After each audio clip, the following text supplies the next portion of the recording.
Você fica agora com a primeira parte da nossa mensagem e eu tenho certeza que Deus vai falar muito ao seu coração. É um prazer, uma alegria estar com vocês nessa programação da AD Cristo Salva em seu lar. Que Deus possa falar com você de uma forma preciosa. Fique ligado na nossa programação. Hoje a primeira parte dessa mensagem. Vamos ler a palavra que diz assim: ao Senhor pertence a terra e tudo o que nela se contém, o mundo e os que nele habitam. Fundou-a ele sobre os mares e sobre as correntes a estabeleceu. Quem subirá ao monte do Senhor? Quem há de permanecer no seu santo lugar? Pergunta para o seu irmão assim: quem está aqui hoje que é capaz de subir ao monte do Senhor? E quem há aqui de permanecer no seu santo lugar? O que é limpo de mãos e puro de coração, que não entrega a sua alma à falsidade, nem jura dolosamente. Este obterá do Senhor a bênção e a justiça do Deus da sua salvação. Tal é a geração dos que o buscam, dos que buscam a face do Deus de Jacó. Levantai, ó portas, as vossas cabeças, levantai-vos, ó portais eternos, para que entre o Rei da Glória. Quem é o Rei da Glória? O Senhor forte e poderoso, o Senhor poderoso nas batalhas. Levantai, ó portas, as vossas cabeças, levantai-vos, ó portais eternos, para que entre o Rei da Glória. Quem é esse Rei da Glória? O Senhor dos Exércitos. Diga: o Senhor dos Exércitos, Ele é o Rei da Glória. Amém? Pode sentar. Irmãos, hoje nesse culto que nós assim denominamos, poderia ser qualquer outro nome, mas a gente colocou aí por uma intenção espiritual, né? Por uma intenção espiritual, apenas por um desejo de abençoar o culto da perfeição. Podia ser qualquer outro nome, mas escolheu esse, porque nós estamos vivendo um ano de excelência na presença de Deus, amém? E diante da presença de Deus, a gente não pode negar sermos realmente, fabulosamente usados pelo Senhor. Nós temos que entender que Deus, Ele nos chamou para sermos glorificados. Como, pastor? Glorificando o nome dEle, amém? Quando as pessoas olham para nós e veem a glória de Deus, Deus é glorificado em nós. Mas como que Deus, Ele pode ser glorificado em nós? Esse texto, ele fala algumas coisas importantes a despeito disso. No versículo de número 1 diz: ao Senhor pertence, esse salmo de Davi diz: ao Senhor pertence o quê? A terra. Primeira verdade: ao Senhor pertence a terra e tudo que nela se contém, tudo. Então, nada mesmo é de ninguém, tudo pertence a Deus. Quem entendeu isso? Fundou-a sobre os mares e sobre as correntes a estabeleceu. Quem subirá ao monte do Senhor? Essa pergunta, ela é muito importante. Uma vez que eu entendo que Ele é o dono de tudo e que Ele fez todas as coisas e que Ele fundou a terra sobre o mar, Ele estabeleceu a terra sobre o mar e sobre as correntes, né? Então, nós entendemos que, através dessa percepção espiritual, nós temos um rumo aqui, um rumo a trilhar. E que rumo é esse? O rumo ao monte do Senhor, um lugar alto, o lugar do entendimento, da percepção, o lugar onde Deus habita. Deus não habita na terra, gente. Deus não habita na terra. Ele é dono de tudo. Mas é interessante que tem uma parábola na Bíblia que o Senhor, Ele envia os seus trabalhadores para a terra. E os trabalhadores vieram à terra. Eles se chamaram apóstolos, profetas, né? viveram no passado. Um deles, inclusive, a Bíblia retrata que foi o próprio filho do dono da terra. Como é que é o nome dele? Jesus. E quando o dono da terra, segundo a parábola, enviou o seu filho, aquele povo que estava lá naquela terra, que utilizava a terra apenas por concessão do dono da terra, eles, em vez de receber o filho do dono, eles mataram o filho do dono. Quando essa parábola foi contada, era na verdade um retrato do que aconteceu com Jesus aqui na terra. Mas, perceba, a Bíblia diz, quem subirá ao monte do Senhor? Ou seja, quem vai entender isso? As pessoas vivem dissolutamente afastadas de Deus, elas não querem perceber essa questão. Elas não querem entender que Jesus veio ao mundo como Filho do Deus vivo e veio no intento de tomar posse daquilo que é seu. E o que é de Deus? Tudo. Todos nós somos feitos por Deus. Amém? Desde o menor ao maior, desde aquele mais rico ao mais pobre, desde aquela pessoinha que está lá no meio da prostituição, até aquela pessoa que se diz santa sem ser, porque todos os pecados estão afastados de Deus. Amém? Mas a Bíblia diz, irmãos, que ele veio e fez essa pergunta através de Davi, um profeta, um rei: quem subirá ao monte? Pergunta para o seu irmão: quem subirá ao monte? Quem há de permanecer no lugar santo? Você lembra de Moisés quando ele subiu no monte? Deus disse: Moisés, tira a sandália dos teus pés, porque a terra que tu pisas é terra santa.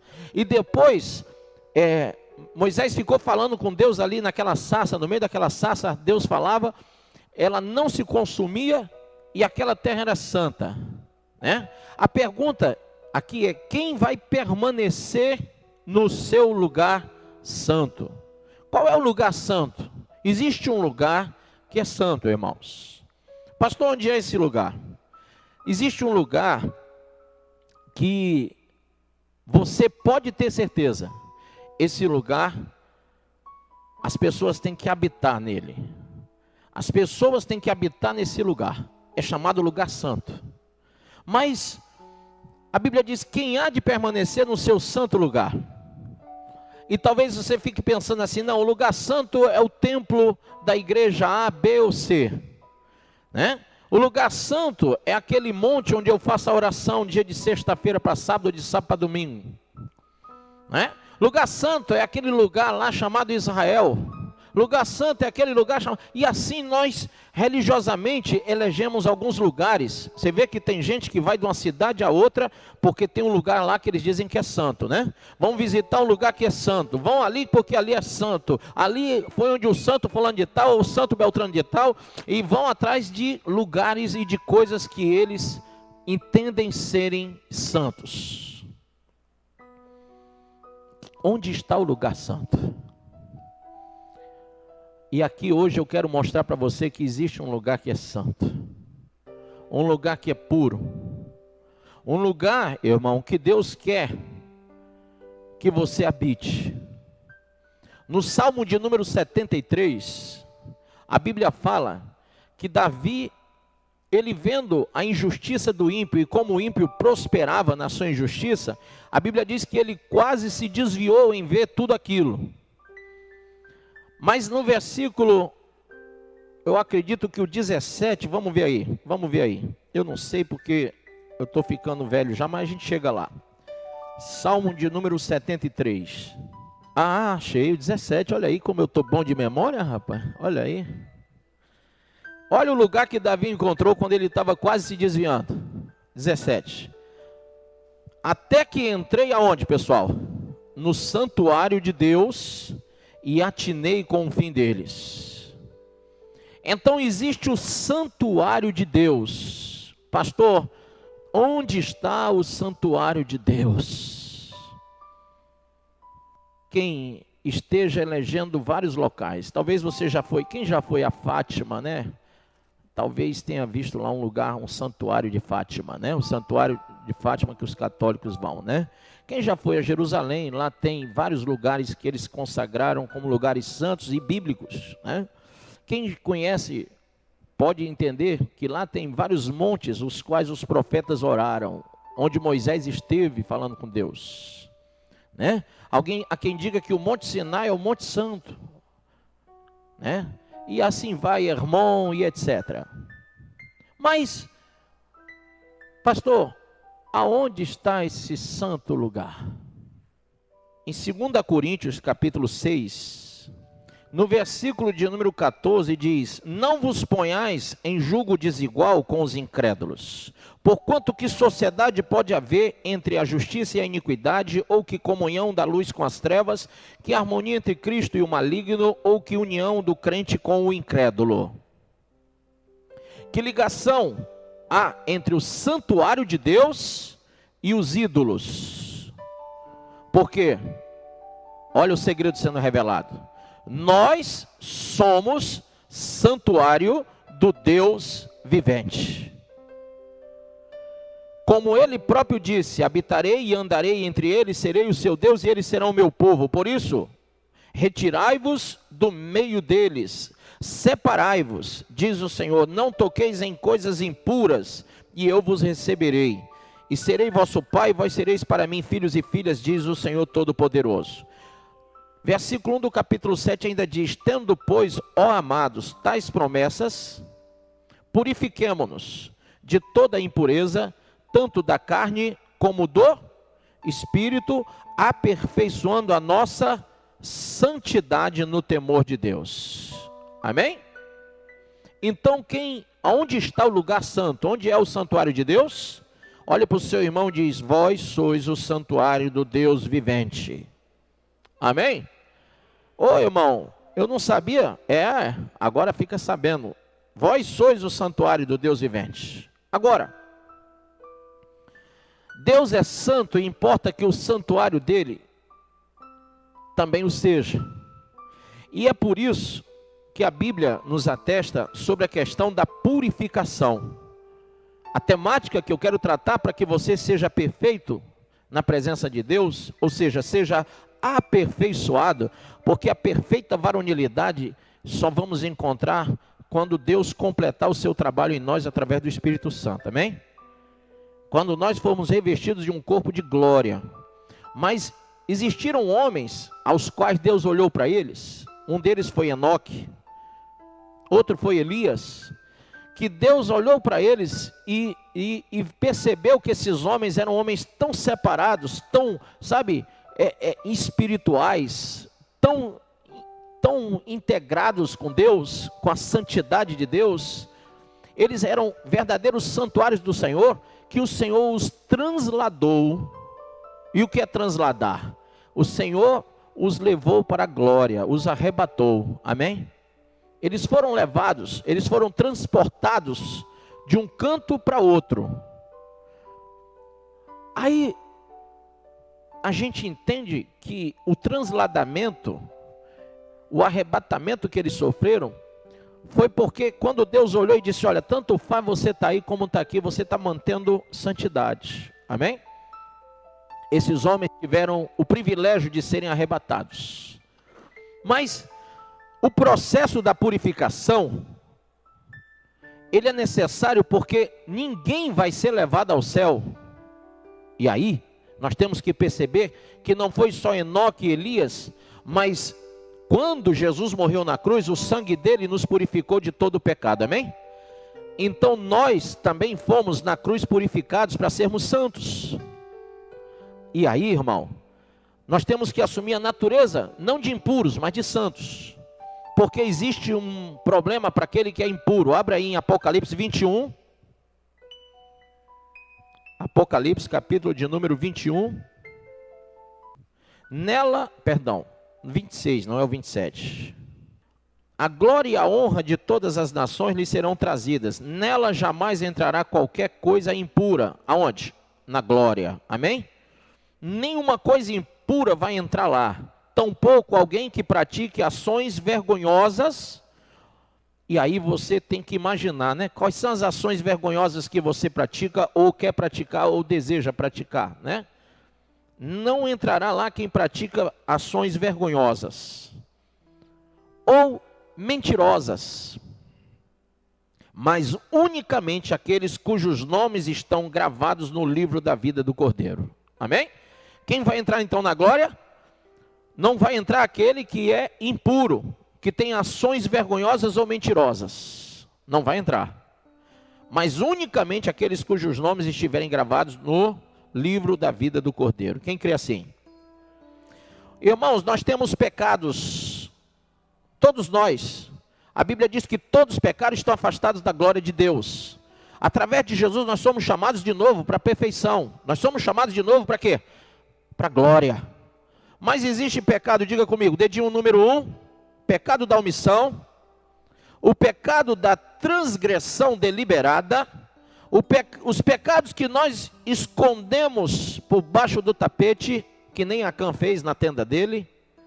Existe aqueles que nós dizemos assim, não, esses não estão escondidos, esses estão ocultos, porque nem eu mesmo percebo. São aquelas coisas que você alimenta, não pratica, mas alimenta dentro de você. Existem pecados que nós lembramos da nossa mocidade. Existem pecados que a Bíblia chama que são vermelho como escarlate. Existem pecados que têm duplicidade na nossa vida. Por quê? Porque eles assumem dentro da nossa vida um valor duplo. Ora, nós estamos de um jeito, ora de outro, ora temos uma posição, ora temos outra. Então o pecado da inconstância, o pecado da insensatez. Mas aquele que quer entrar no céu, ele tem a percepção de uma natureza totalmente pura. Amém? Abra em Isaías 64, ele diz assim: ora, todos nós estamos na mesma condição do impuro. Todos os nossos atos de justiça se tornaram como trapos de imundície. Perdemos o viço e murchamos como folhas que morrem. E como o vento, as nossas próprias iniquidades nos empurram para longe. Não existe, versículo 7, ninguém que clame pelo teu nome, que esteja disposto a afirmar seus passos em ti. Porquanto escondeste de nós o brilho da tua face e nos abandonaste ao capricho das nossas malignidades e transgressões. No entanto, Yahvé, tu és o nosso Abba, Pai. Nós somos o barro, tu és o quê? O oleiro. Todos nós somos obra das tuas mãos. Portanto, não te indignes demasiado ao Senhor, não te recordes a todo momento das nossas iniquidades. Olha, pois, para nós, somos todos o teu povo, tua gente, a tua cidade sagrada. Viraram só deserto. Até Sião tornou-se deserta e desprezada. O nosso templo sagrado e glorioso, onde nossos antepassados te louvavam com alegria, foi arrasado pelo fogo, e tudo quanto nos era precioso foi reduzido a escombros. E então, Senhor, depois de ver tanto sofrimento, ainda conseguirás te conter? Poderás permanecer em silêncio e seguirás nos castigando além do que podemos suportar? Irmãos, o profeta Isaías escreve isso aqui, clamando a Deus: Senhor, dá-nos uma resposta, porque estamos destruídos. E qual era a solução? Deus. Mas por que da destruição? Afastamento. Quando você está afastado de Deus, você está impuro. Você se mistura com coisas. Como eu disse lá em Coríntios 6, 2 Coríntios 6 diz: não pode haver mistura entre o crente e o incrédulo, entre o templo de Deus e os ídolos, né? Entre a luz e as trevas, entre Cristo e Belial. Mas quando você se afasta da igreja, se afasta da palavra, se afasta, sabe, da comunhão com o Espírito Santo, você acaba também entrando em uma situação de impureza. Diga comigo: todo esforço humano é improdutivo para tornar o homem puro. Lá no livro de Jó fala sobre isso. Eu não vou nem abrir com você, mas lá no Jó capítulo 9, versículo 30 e 31, fala que o esforço humano não vai resolver. Não vai resolver. Então, como nós podemos nos tornar puros, pastor? Ora, a Bíblia diz, primeira coisa, diga primeira coisa, através do sangue de Cristo. Amém? Abra aí em Hebreus, capítulo de número 9, versículo de número 14. Quanto mais o sangue de Cristo, que mediante o Espírito eterno se ofereceu de forma imaculada a Deus, purificará completamente a nossa consciência de comportamentos que conduzem à morte, para que sirvamos ao Deus vivo. Amém? Grife isso aí na sua Bíblia, por favor.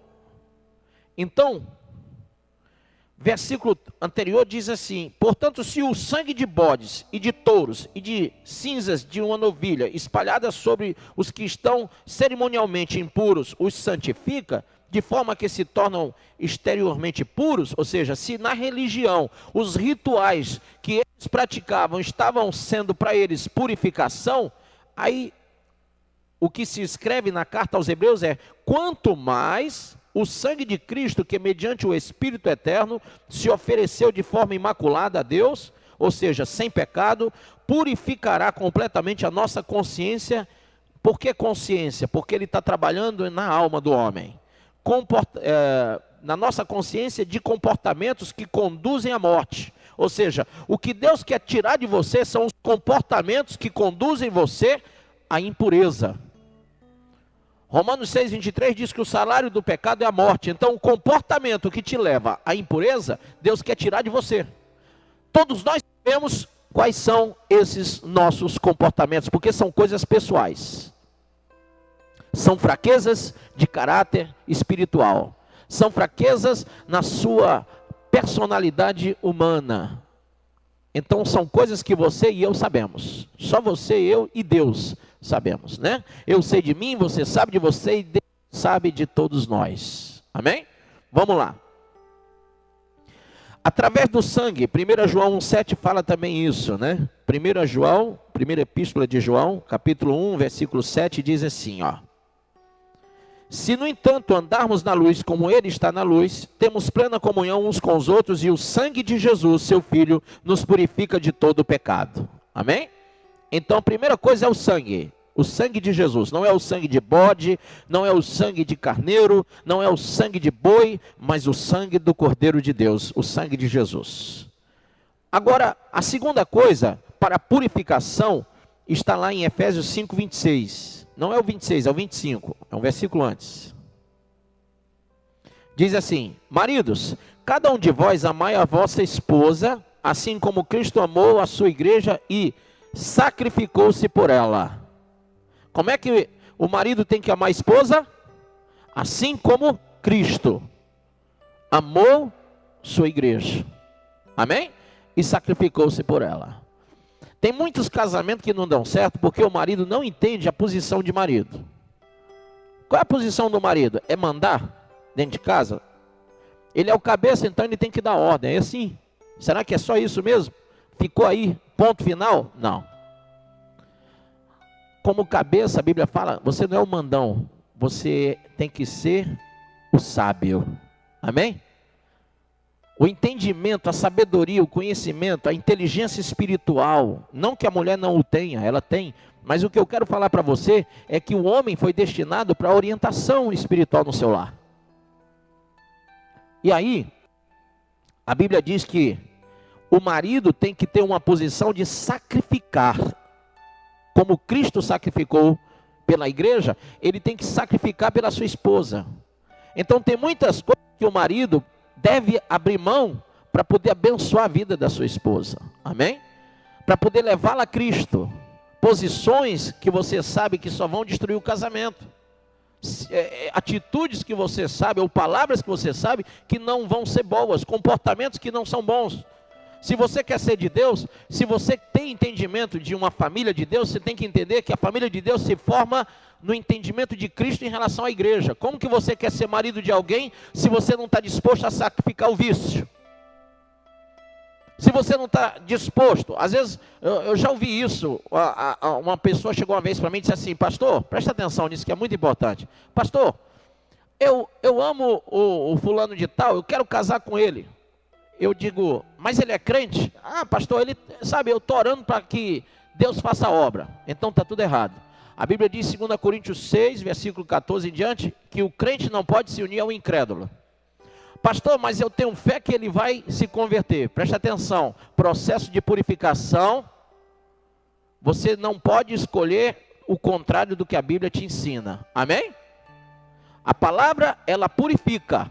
Se a palavra diz não, é não. Se a palavra diz sim, é sim. Quando a palavra diz não, irmão, o que passar disso procede de quem?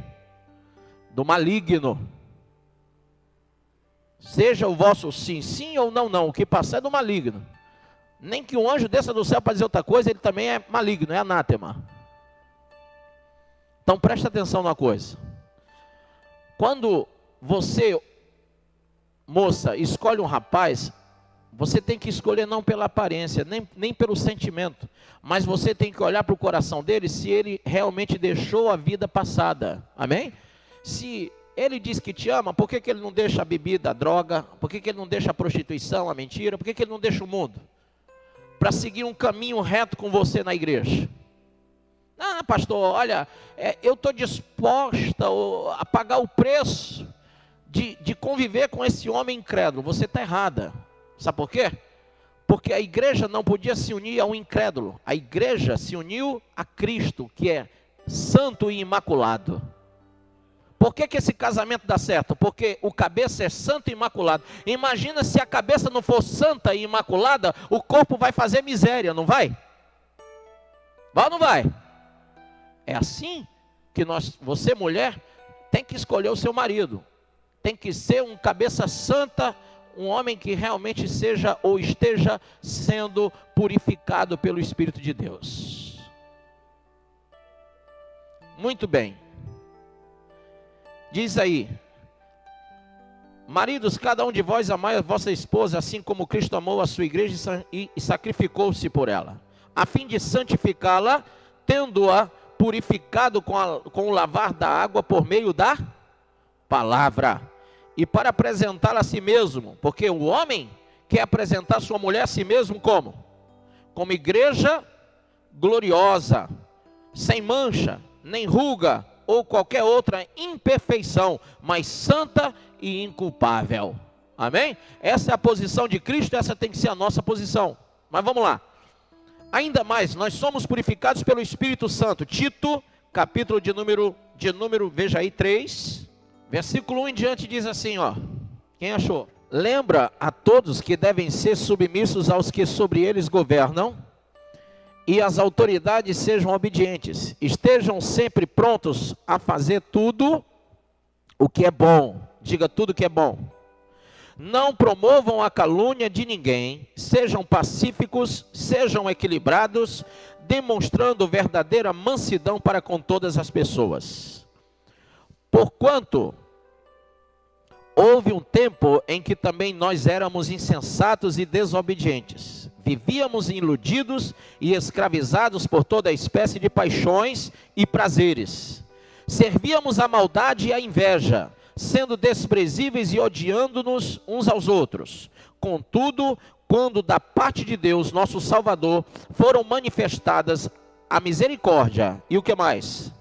O amor pela humanidade, não por causa de alguma atitude justa que pudéssemos ter praticado, mas devido à sua bondade, Ele nos salvou por meio do lavar regenerador e renovador de quem?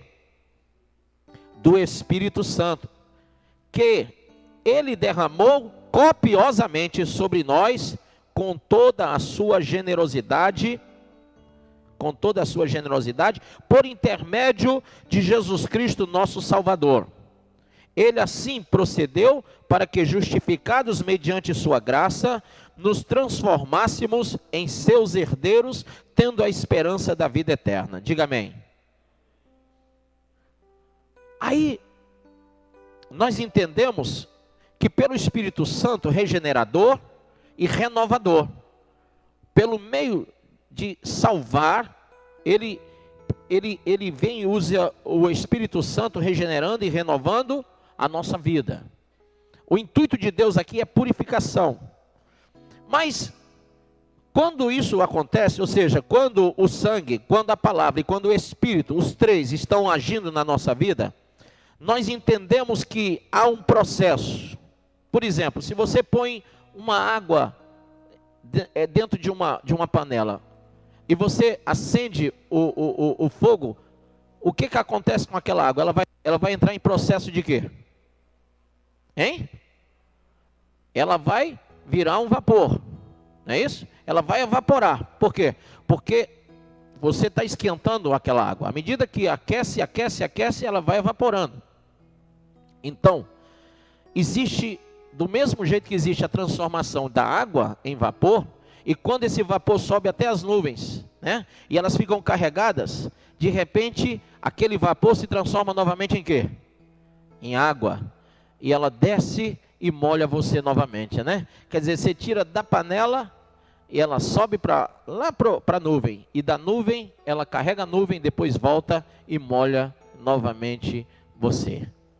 Então, o que esse entendimento nos traz? O processo renovador e restaurador do Espírito e da Palavra, esse processo do sangue de Jesus sobre a nossa vida, é tão importante porque tem que haver mudança, tem que haver variação, tem que haver. Ou seja, não posso dizer que Deus agiu na minha vida se eu não mudei. Eu não posso dizer que Deus agiu na minha vida se eu não fui transformado, se eu continuo na prática antiga da minha vida. Então, quando eu sou trabalhado pelo sangue, pela palavra e pelo Espírito, existem sinais. A Bíblia fala de alguns sinais, aí no Salmo 24, versículo 4 e 5, diz assim, ó: o que é limpo de mãos e puro de coração. Primeiro sinal, diga assim, ser limpo de mão e puro de coração. Amém? Ele diz assim, que não entrega a sua alma à falsidade, nem jura dolosamente, ou seja, ardilosamente a pessoa resolve fazer juras as quais ela não cumpre. Ela fala coisas que ela não faz. Ela fala falsamente, entende?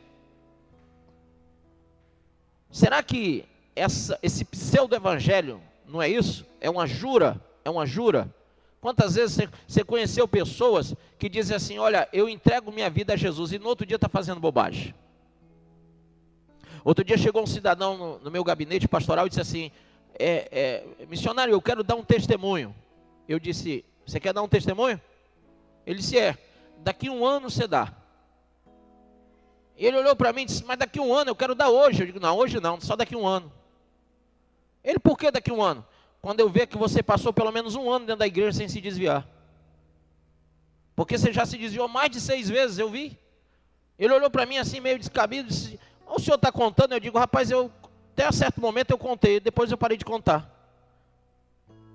Existem pessoas que querem, sabe, gerar um comportamento dentro da igreja que a gente não pode permitir. Qual é? Da inconstância, da insensatez. Então a pessoa que hoje é, amanhã não, eu não posso colocar em evidência, não pode estar em ministério, não pode estar exercendo obra. A Bíblia diz que nós temos que ser constantes na fé, constantes no amor, constantes na obra, amém? Na vida cristã. E tudo que não é constante é falsa jura, ou juramento falso. Tudo que não é constante, temos que ser constantes nisso.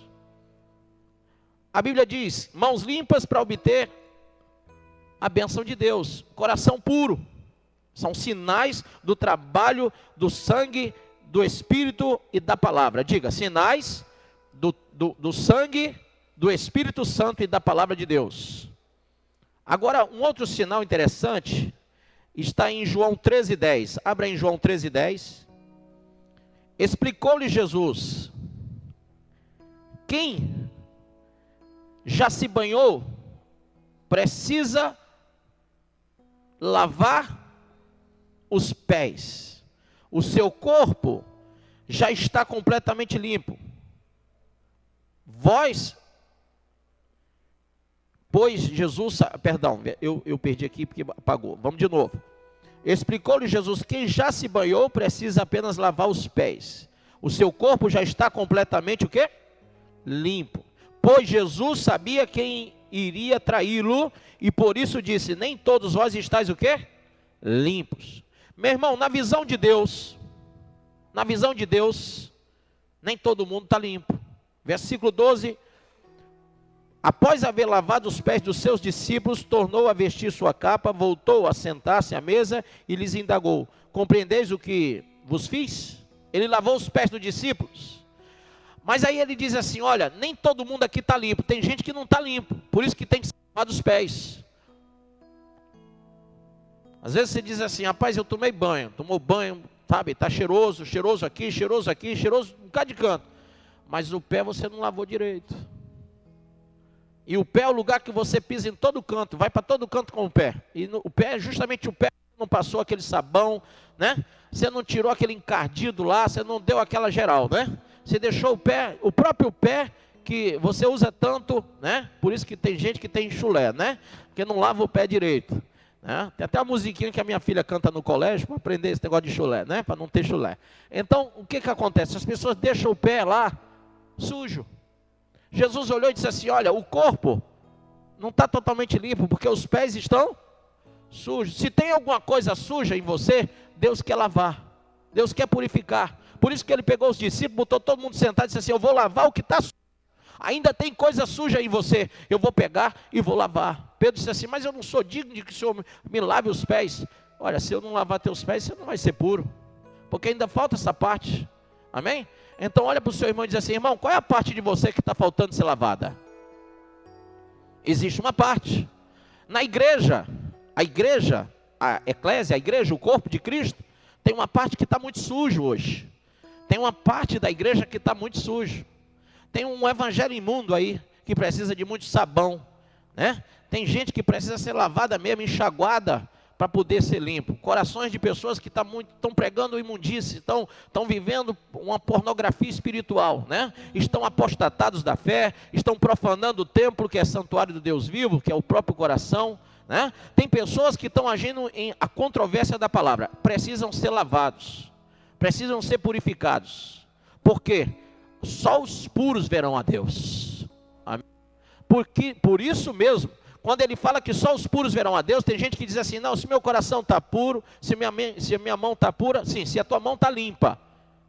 Se a tua mão está limpa, amém. Mas se falta o pé, lava o pé também, irmão. Se falta a perna, lava a perna. Se falta o joelho, lava o joelho.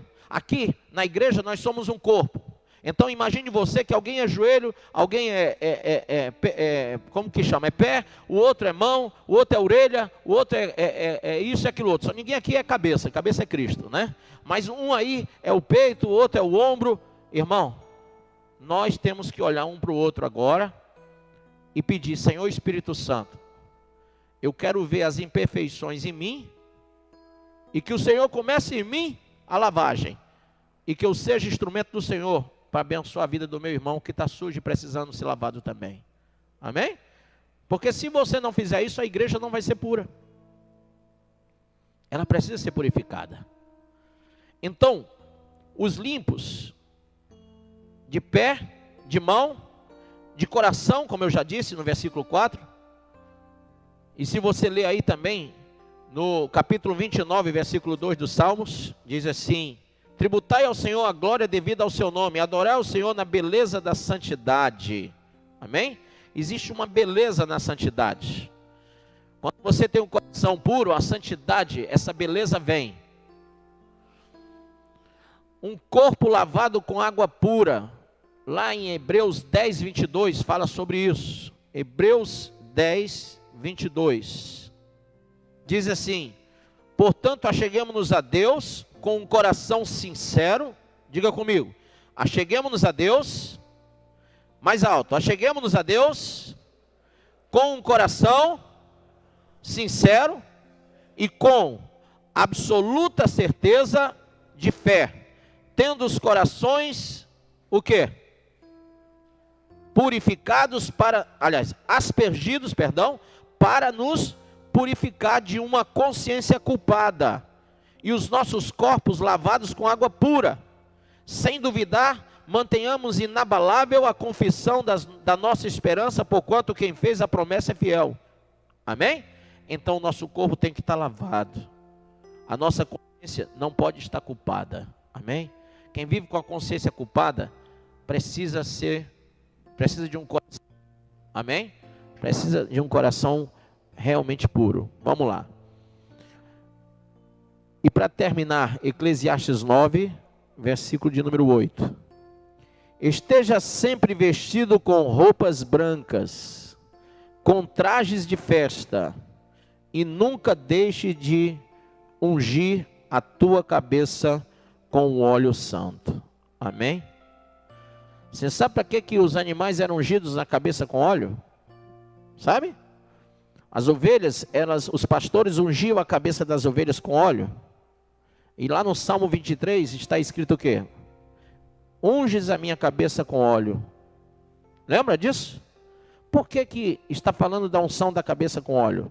Porque haviam bichos, besouros, mosquitos, que ficavam atormentando os animaizinhos, as ovelhas. Entendeu? A ovelhinha ela é atormentada com aqueles bichinhos. Então, o que é que os pastores fazem para afastar aqueles bichinhos que tentam atormentar a ovelha na cabecinha dela? Eles ungem com óleo. E aqueles besouros, aqueles, como que chama? Mosquitos, né? Tipo mosquito, né? Ele deixa de ir até aquela ovelha, porque aquela ovelha está com a cabeça ungida com óleo. Há uma história nisso, na criação de ovelha. Então, unge a minha cabeça com óleo. Por isso que o Salmo 23 diz isso. Então, nós temos aí no livro de Eclesiastes essa verdade. Ele diz, esteja sempre vestido com roupas brancas, diga assim, roupas mais alvas, vestes mais alvas, são chamadas vestes de honra. Se você ler sobre a igreja de Laodiceia, fala, aconselho-te que de mim compres ouro refinado no fogo, vestes mais brancas do que a neve, e colírio para os olhos a fim de que vejas. Amém? Então as vestes estão lá, vestes de honra, vestes de santidade. Nós temos que ter isso, irmão. Às vezes, por omissão, a gente acaba deixando de falar isso. Existe um pseudo-evangelho onde as pessoas acham que o comportamento delas não está sendo julgado por Deus. Mas eu aprendi que comportamento gera comportamento, que ação gera reação. Na física, ação gera reação. E na psicologia, comportamento gera comportamento. Então, as minhas ações vão gerar uma reação em Deus. O meu comportamento vai gerar um comportamento de Deus também. Se eu me aproximo do Senhor, de acordo com a palavra, vivendo a natureza pura, santa, vivendo nos preceitos de Deus, é claro que eu vou gerar o prazer e a alegria que ele encontrou em Noé, o prazer e a alegria que ele encontrou em Abraão, amém? Em homens que Deus enalteceu na história, que Deus glorificou na história bíblica, para que esses homens fossem grandes instrumentos dele. Você imagina a glória de Moisés de tocar naquela água, com aquele cajado, e o mar vermelho se abrir, que glória, né? Quem gostaria de viver isso aí? Hein? Quem não queria ser um Moisés naquela hora, hein? Quem não queria ver essa glória de tocar numa pedra e sair a água, né? De clamar e as codornizes virem do lado do mar para alimentar uma nação inteira. Quem não gostaria de ver o fogo vindo à noite no deserto para iluminar e aquecer, e uma coluna de nuvem, né? Uma nuvem durante o dia para trazer sombra sobre a cabeça deles? Quem não queria viver essa glória, irmão? Ele estava no deserto, mas estava a glória de Deus ali com eles. Irmão, você pode estar no deserto, mas eu quero dizer para você, se você olhar para aquilo que eu estou dizendo, e entrar em processo de purificação diante de Deus, de aperfeiçoamento da sua vida cristã, você pode estar no meio do deserto, mas a glória, o Shekinah de Deus, a glória do Senhor vai estar na tua vida. E as pessoas vão olhar e vão ver o brilho do Espírito Santo em você. Cuidado com esse evangelho aí de tudo tem que dar certo no final. Cuidado com esse evangelho de que é dando que se recebe, aí você fica arrancando até os couros da ovelha. Cuidado com esse evangelho aí, sabe? Maquiado. Cuidado com esse negócio de troca-troca. Cuidado, cuidado, cuidado. Sabe por quê, irmão? Tudo é de Deus. Você não tem que trocar nada com Ele. Davi disse, Senhor, quem sou eu e quem são meus homens para te dar alguma coisa? Nós estamos apenas devolvendo. Não estamos trocando não, nem dando. Nós estamos devolvendo.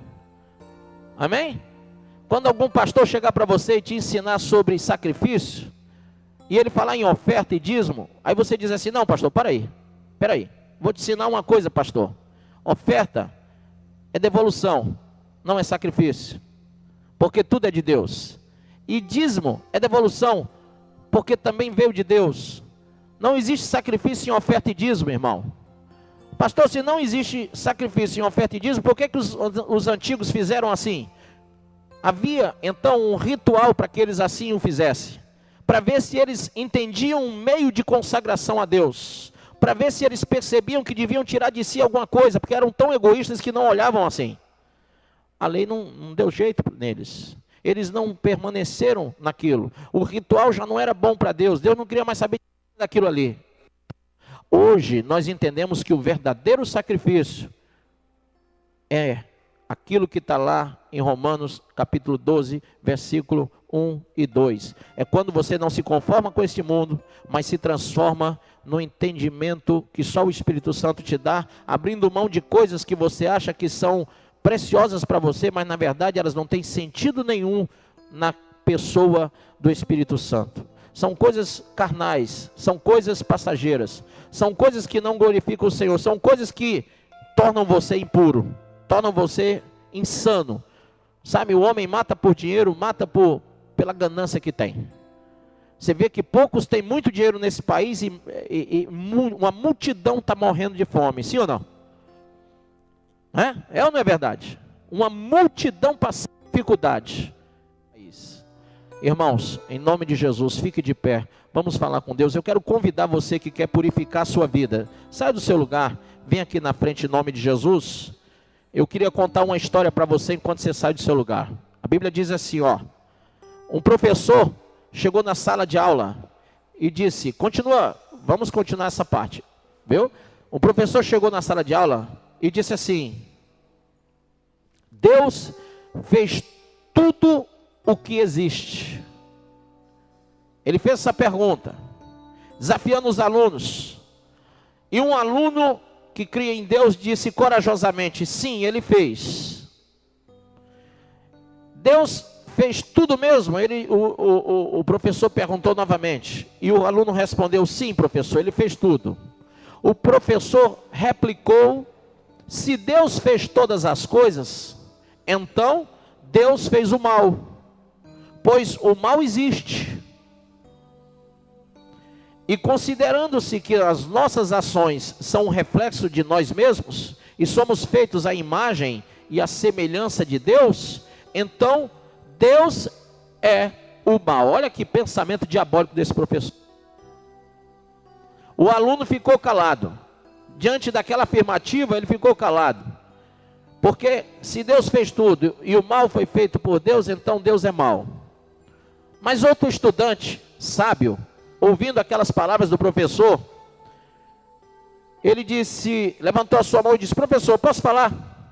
Posso fazer uma pergunta? E o professor olhou para ele e disse, sem dúvida alguma, pode perguntar. O jovem ficou de pé e perguntou, professor, o frio existe? Gente, quem crê que o frio existe? Existe mesmo? Sim ou não? Levanta a mão, por favor. Quem sente frio? Você já sentiu muito frio? Eu já estive ali em Londrina, no Paraná, pegando 2 graus abaixo de zero. Quem já sentiu um frio bem forte? Então vou te explicar uma coisa sobre o frio. Ele perguntou, professor, o frio existe? O professor perguntou assim, mas que pergunta mais boba é essa? Claro que o frio existe. Você por acaso nunca sentiu frio? O rapaz respondeu ao professor, na verdade, professor, o frio não existe. Eu não sou especialista no assunto, mas segundo as leis da física, o que consideramos frio é na realidade a ausência do calor. Todo corpo ou objeto pode ser estudado quando tem ou transmite energia, mas é o calor e não o frio que faz com que tal corpo tenha ou transmita energia. O zero absoluto é a ausência total do calor. Todos os corpos ficam inertes, incapazes de reagir, mas o frio não existe. Criamos esse termo para descrever como nos sentimos quando nos falta o calor. Então, se está faltando calor, você diz, estou com frio. Quem está entendendo isso? Mas o frio é uma ausência do calor. O aluno continuou e perguntou ao professor: professor, a escuridão existe? Pessoal, a escuridão existe? Agora vocês estão tudo aí de orelha em pé. Existe ou não existe? Quem já ficou na escuridão? Claro, todo mundo aqui já entrou na escuridão. Aí o professor olhou e disse: claro que existe escuridão. Novamente, o rapaz disse: o senhor se engana. A escuridão tampouco existe. A escuridão é, na verdade, a ausência da luz. Podemos estudar a luz, mas a escuridão não. É ou não é verdade? Existe a fórmula da luz, mas alguém já viu a fórmula da escuridão? Claro que não. Porque a escuridão é a ausência da luz. O prisma de Newton dispõe a luz branca nas várias cores de que se compõe, com seus diferentes comprimentos de onda. A escuridão não existe. Um simples raio de luz rasga as trevas e ilumina a superfície que a luz toca. Como se faz para determinar quão escuro está um determinado local no espaço? Apenas com base na quantidade de luz presente nesse local, não é mesmo? A escuridão é um termo que o homem criou para descrever o que acontece quando não há luz presente. Finalmente o jovem estudante perguntou ao professor: diga-me, professor, o mal existe? Gente, o mal existe? Sim ou não? Claro que existe. Como eu disse no início da aula, vemos roubos, crimes, disse o professor, violência diariamente em todas as partes do mundo. Essas coisas são mal. Então o estudante disse: preste atenção, o mal não existe. Professor, ou pelo menos não existe por si só. O mal é simplesmente a ausência do bem. O mal é simplesmente a ausência do bem. O mal, como acontece com o frio e o calor, é um termo que o homem criou para descrever essa ausência do bem. Assim sendo, Deus não criou o mal. Deus criou o amor, a fé, que existem como existe a luz e o calor. Já o mal é o resultado da falta de Deus nos corações. É como o frio que surge quando não há calor, ou a escuridão que acontece quando não há luz. Diante da lógica da argumentação do aluno, o professor se calou pensativo e entendeu que o mal é a ausência de Deus. Só existe o mal no mundo porque falta Deus na vida das pessoas. Querido, eu não sei se você acredita na escuridão, no frio, no mal, mas eu quero que você acredite que se você sair do seu lugar, Deus vai iluminar você. Ele vai aquecer você. Deus vai te trazer o bem. Amém? Vem aqui na frente, vamos orar em nome de Jesus. Muito bem, você acabou de acompanhar essa programação tão especial que Deus com certeza falou a você e sua casa. E nós gostaríamos de deixar aí no rodapé da sua televisão, vai passar os nossos endereços em Fortaleza, em Mossoró, no Rio Grande do Norte, e também em várias cidades do Brasil. Nós temos aí os nossos endereços, telefone do SOS Vida passando, também o nosso site, a nossa TV web, que você tem aí para que você possa nos acompanhar, tá bom? Você pode estar conosco ligado 24 horas pelo www.adcristosalva.com. E eu quero deixar aquele abraço para você também que quer nos manter, que quer nos ajudar nesse trabalho evangelístico. No mundo todo nós temos pregado e Deus tem feito obras preciosas. Por isso, você que quer nos ajudar, vai sair aí o número da conta, Banco Bradesco, agência 2572-0, conta 13264-0. Faça o seu depósito e nos ajude a manter essa obra crescendo, fazendo realmente o ID de Jesus. Se você tem amor por esse trabalho, faz esse depósito, abençoa esse trabalho, faz esse compromisso com Deus de nos ajudar. Mande a sua guia de depósito, você pode mandar pelo correio, tá certo? Para Fortaleza, na nossa sede, Avenida Mendiçar, 617, em Messejana. Avenida Mendiçar, 617, em Messejana. Está passando aí no seu vídeo. E aí, quando você enviar o seu comprovante de depósito, nós estaremos reenviando para você um DVD, uma mensagem como essa que eu preguei hoje. Nós estaremos enviando para você, ou essa mensagem, ou outras mensagens, que são muitos títulos, são mais de 200 títulos, e você vai poder apreciar, ouvir, aprender mensagens assim poderosas da parte de Deus. Por isso, nos abençoe, nos ajude, eu conto com você.